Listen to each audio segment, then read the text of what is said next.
मेरा नाम मोहम्मद अजीम है। तंदूर ते रोटियां लाना जी मैं। 4 मेरे बच्चे ने जी। मेरी बीवी के गुरदे वाश होंगे ने हफ्ते 2 दफ़ा। बीमार मंजी ते पई है जी। मजदूरी करना 700 850 दिहाड़ी उंदे मैं की करा। दवाई दी रोज़ की 250।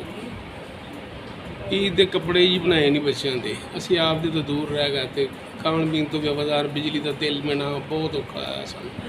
सानू होर बहुत मुसीबत ने जी। साढ़े को डायलिसिस ते आने बड़े औखे हो गए जी। कदे किराया होंदा है, कदे भंग टंग के आईंदा जी।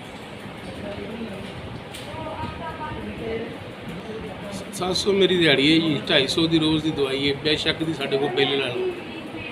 चैकलां कमाने वाला जी। छोटे छोटे बच्चे ने जी।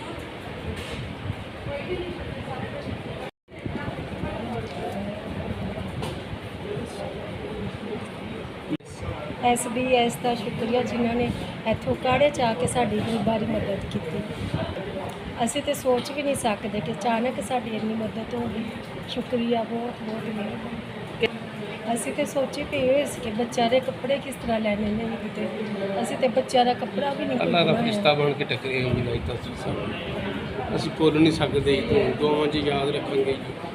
अल्लाह तुसी मुश्किल आसान करे तुहाडियां भी। ये जिहड़े साडी खिदमत करने वाले ने दूनी चौनी तरक्की पाउण। इन्हां नूं ज़्यादा तो ज़्यादा अल्लाह करे।